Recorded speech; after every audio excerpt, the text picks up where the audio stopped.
Mr. Chatterbox by Roger Hargreaves. Mr. Chatterbox was one of those people who simply couldn't stop talking. He used to talk to anybody and everybody about anything and everything, going on and on and on and on and on and on and on and on and on. And when he didn't have anybody else to talk to, he used to talk to himself. "Good morning, Mr. Chatterbox." He used to say to himself, "Good morning to you." He used to reply to himself, "Nice day, isn't it?" "Yes, it is, for the time of year," and so on and so on and on and on. He lived in a box-shaped house in a village, Chatterbox Cottage. One morning the postman arrived with a letter from him. "Morning, Mr. Chatterbox," said the postman. "Ah, good morning to you, postman," replied Mr. Chatterbox. "Although, as I was saying to myself, only yesterday, or was it the day before? I forgot. However, it's not quite so good a morning, in my opinion, but I might be wrong, although I'm not very often as it was the other day. Monday, I think it was, or perhaps it was Tuesday, but never mind, because it is quite a good morning. Don't you agree?" "Yes, of course you do, because that's what you said to me in the first place." And he went on and on all morning, and the poor postman was late delivering all his letters. That afternoon, Mr. Chatterbox went into the hat shop in the village. "Hello, Mr. Bowler," he said to the man who owned the hat shop. "Do you think if it's possible that I could buy, if it's not so expensive, but I'm sure it won't be, a new hat, because, would you believe it?" "Yes, of course you would. But anyway, as I was saying, a present hat, the one on my head, as you can see, is getting, how can I put it, a little too old, because I've had it, let me see, now, it must be, let's think, 10 years. No, I tell a lie. It can't be that long, or can it? Well, yes, it could be. But on the other hand," and he went on and on all afternoon and half the night, long after poor Mr. Bowler should have shut up and gone home. Eventually, Mr. Bowler managed to get a word in edgeways, or was it sideways?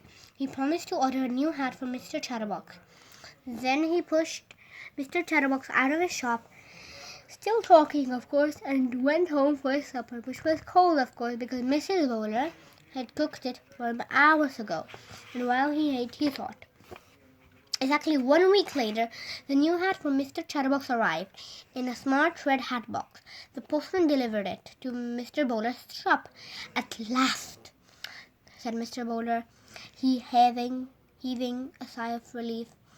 "I think this hat is going to be the answer to the problem of Mr. Chatterbox talking so much."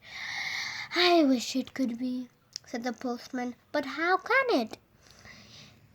"Because," replied Mr. Bowler, "this hat is a magic hat." "Oh!"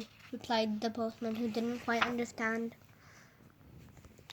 That same afternoon, Mr. Bowler took the new hat round to Chatterbox Cottage. "Oh, goody!"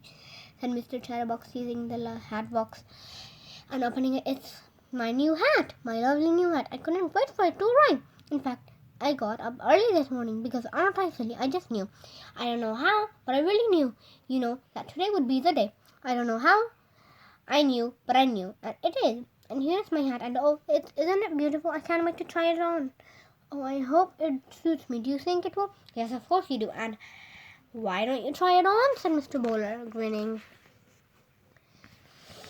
"Try it on? Yes, of course, I must try it on. How silly of me to stand here chattering on when I haven't tried it on yet. Yes, I will absolutely, definitely try it on straight away, because, as I said, it's silly just to talk about trying it on and then not try it on, isn't it?" And so he took the hat out of the hat box and put it on. It was a beautiful hat. "I say," he said, "I must say, yes, I really must, that this hat is, yes, it really is, to say the least, one of the better hats that I've seen in my life, and in my life, I must say, I have seen some hats, and furthermore." But while he was talking, a funny thing was happening. The more words that came out of Mr. Chatterbox's mouth, the larger his hat became. The more Mr. Chatterbox talked, the more the hat grew and grew. Mr. Chatterbox kept talking, and the hat kept on growing. "I can't see anything," he said. "One minute I was standing here looking at my hat in the mirror, and now all of a sudden, Sunday morning taking me all unawares, just like that." The hat grew down to his feet, and Mr. Chatterbox stopped talking.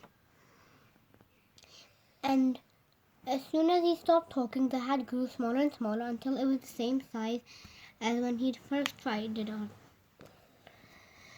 Mr. Bowler had gone when Mr. Chatterbox couldn't see him, and now he was walking back to his shop. "My special hat really works," he chuckled. The following day, Mr. Chatterbox was out for a walk when he met the postman in the village. "Hello, postman," he said. "I say, do you like my new hat? Have you ever seen such a fine hat? I'm sure you have never had. What a hat!" But you know what was happening, don't you? The hat grew and grew and grew, the more Mr. Chatterbox talked. "Now I know what Mr. Bowler meant by a magic hat," chuckled the postman. "He, he, he." And he went on his way, leaving poor Mr. Chatterbox speechless. He thought, thinking, not talking, thinking. And do you know something? That hat taught Mr. Chatterbox his lesson. And these days, he doesn't talk half as much as he used to, or even question as much as he used to. And you know the reason for that, don't you? Yes, of course you do, but the book has ended.